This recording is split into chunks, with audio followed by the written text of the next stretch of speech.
Megamind's Metro Man, his ability to literally sit down and ponder his existence while the rest of reality is completely paused is mind-boggling. It's not as if he's running around to maintain the slowed perception of reality. I mean, the guy's literally sitting down having some french fries, reading a book, and due to his power is being translated through the physics of the scene, whether exaggerated or not. And that consistency matters to preserve the impact that this level of raw power can and should have.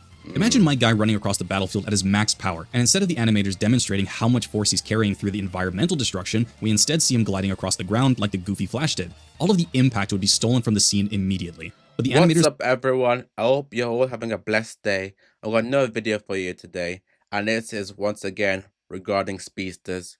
We checked out speedsters in cartoons such as Invincible, but let's move it to my favorite medium of fiction, and that is anime. Let's compare how anime can do speedsters differently compared to its Western counterparts in today's video.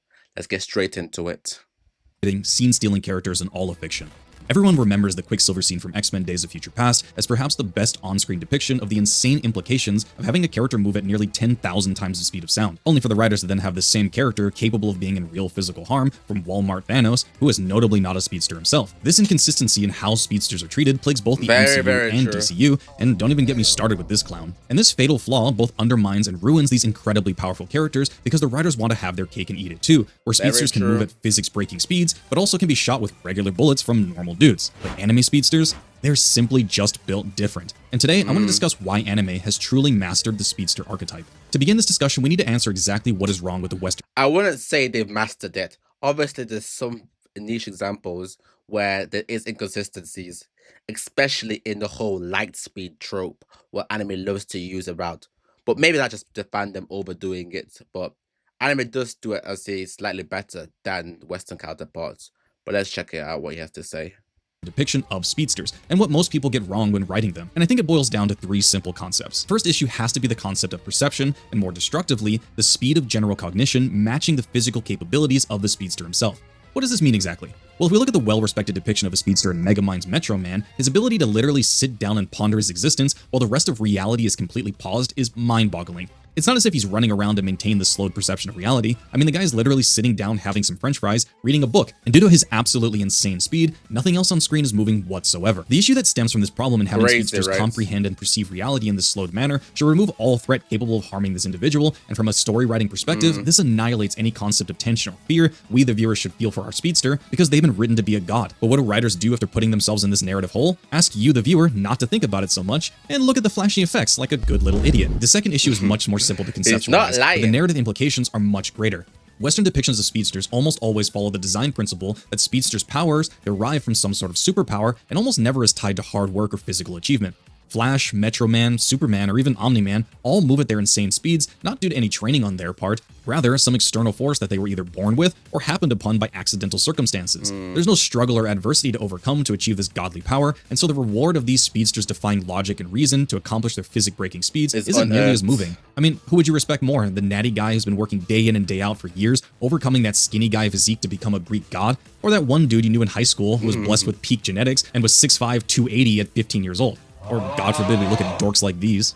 Lastly, and probably the most important concept, has to be that the idea of this god-tier power must come with some kind of restriction or drawback that limits the functional capability of the speedster in order to re-inject a natural sense of tension and allow for both the viewer and writers to reason with why this omnipotent power wasn't used in X or Y scenarios. This can be summed up with a single word: consequences. What are the ramifications? It's very true. You have it like all the time with Flashes, especially in the early season. It's like a 1 minute Flash can scale from one side of the country to China, from USA to China and back in under 3 seconds.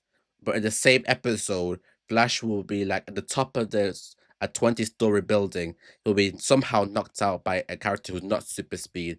That gives a chance for that person to get out of the building in time and get away, and then somehow Flash, despite being able to theoretically use a couple of seconds to scan a 10-kilometer radius all around for the assailant, somehow the assailant has got away, all within that 3-5 seconds the Flash was knocked down for, even though it makes no sense how it was knocked out to begin with. Just saying all of that just makes it sound so ridiculous, but it's just how it is in these speedsters cases.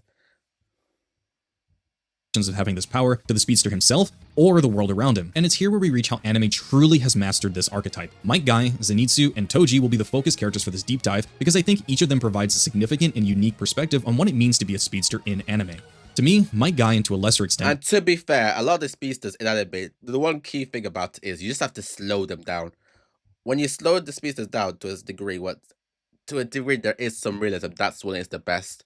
It's when you have god tier characters who move faster than light or at the speed of light, which is where a lot of these problems really derive from.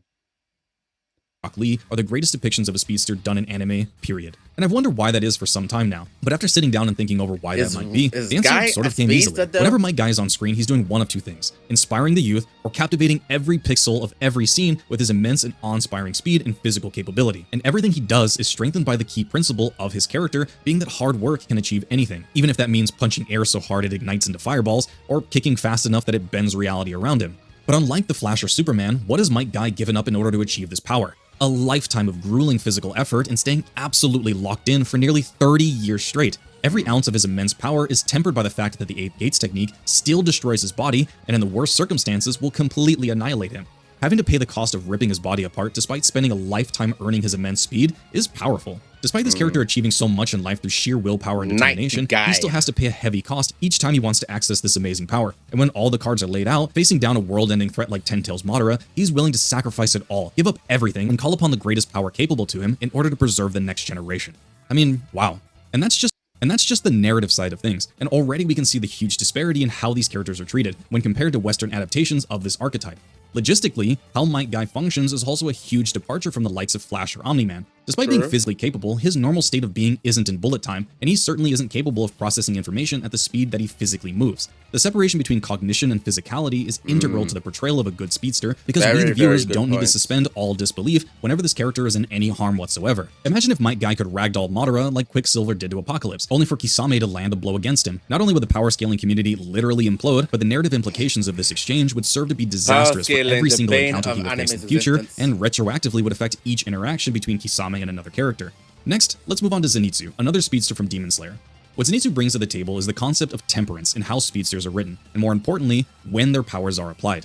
Despite my opinion that Might Guy being an incredibly well-written speedster in anime, you know for certain that in nearly every fight of his, he will use the 8 Gates almost immediately. However, where Zenitsu shines is in the restraint of the writers with how his powers can be utilized. If you don't know, Zenitsu is the archetypal scaredy cat, afraid of every encounter and is unable to use his breathing technique under normal circumstances, unlike every other Demon Slayer in the series. But when the sense of dread overwhelms him, he literally passes out, and usually just for a few scenes, his full power is unleashed and magic happens.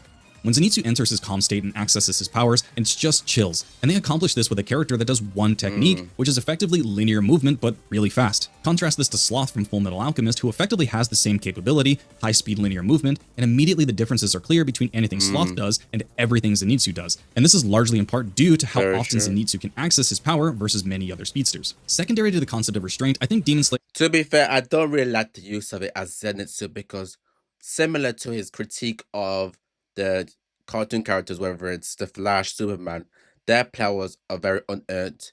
Similarly, Zenitsu's powers are unearned in the sense that he never uses them out of his own agency to do it himself, and that's where the problem arises for it for me, which makes this disqualifies him from being a good speedster, because speed with this weird situation where he's not actually in control, he's not actually the one making it happen. It's just a bit of a weird one.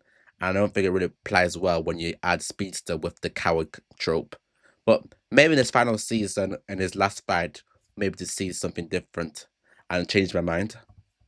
In anime to a greater extent, demonstrates the physical consequences of something moving at these ridiculous speeds. Take a look at the scene from the recent Flash movie. When he begins to run, look at the world around him. The Flash is running at several hundred times the speed of sound, and nothing around him is being affected. The cataclysmic destruction that should be taking place around him as a consequence of moving at these speeds should shatter the cities around him, and yet the only physical structure affected by the Flash is the water he runs on. So clearly the writers know... To be fair, with the Flash, it always gets explained away by the Speed Force. that matter should be displaced by his movement, yet intentionally create an inconsistency that ruins the immersion of what is taking place. This cherry picking is much less prevalent in anime due to the genre being centered around the spectacle. I mean, just take a look at Might Guy at his absolute max power. Look at the impact and destruction taking place around him, the ground being torn apart just by his presence. The physical consequence of his power is being translated through the physics of the scene, whether exaggerated or not, and that consistency matters to preserve the impact that this level of raw power can and should have. Imagine my guy running across the battlefield at his max power, and instead of the animators demonstrating how much force he's carrying through the environmental destruction, we instead see him gliding across the ground like the goofy Flash did. All of the impact would be stolen from the scene immediately. But the animators of Naruto and anime in general want us to see the immense power and how much impact these characters have in each scene they're in. Might Guy's or Zenitsu's speed isn't just a narrative tool to propel the plot. Their speed is integral to every scene they take part in, unlike the Flash or other speedsters whose speed is simply an afterthought that is less integral to their impact than I personally view that it should be. Lastly, we got the shining light of 2021, like I said, Toji. It's one of those situations, especially in DC, you have the Speed Force, which effectively is the Flash's ability. The Flash's ability isn't super speed. The Flash's ability is more like the ability to manipulate the Speed Force, which adds all these arrays of different abilities, which includes the phasing, all the like time, traveling through time. That's based on the Speed Force, not just pure super speed. So that's one thing I'd like to add.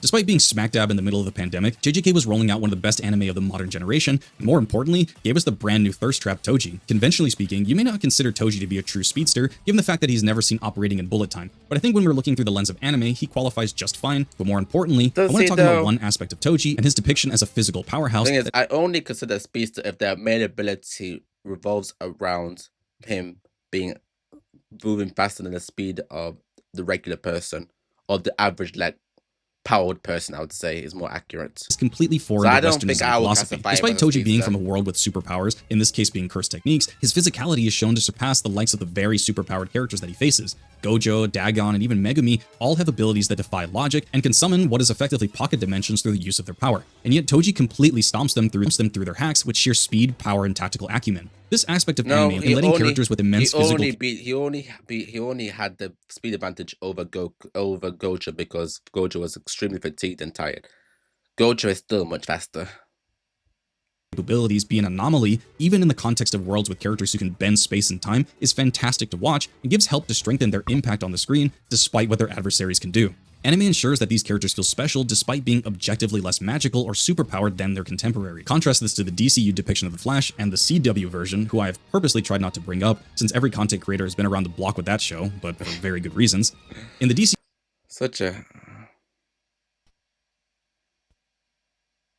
In the DCU, Flash can do one thing: move fast. That is his identity at the root of every scene that he's in. That is where he can make his impact, by moving faster than anyone. But immediately, that key character trait is undermined by the likes of Superman, who in addition to having flight, unmatched speed, durability, laser vision, and a myriad of other powers, apparently is fast as the dude who can only run fast. In order to venerate Superman, they sacrificed the Flash's entire character and power set. Similarly, in the CW Flash, Captain Cold for all intents and purposes is a normal dude with a gun that shoots cold. And in the same scene, Flash is both seen dodging this beam and unable to dodge the beam. And of course, this is done for a sense of tension or threat to the episode, but it does more damage to the character than it does good. Whereas in anime, think of Might Guy versus Kisame at any point in the series, or Toji versus Gojo. Gojo and Kisame are facing down serious levels of speed, and if the DCU or CW writers were handling these fights, one of two things would surely happen. Either Gojo or Kisame would inexplicably match their opponent's immense speed gap and just keep up with them, so we can see their adversaries trading blows, or conveniently, the speed of Guy or Toji would be much slower in one scene when the riders need them to be hit, and much faster in the next scene when they need to mount a counterattack.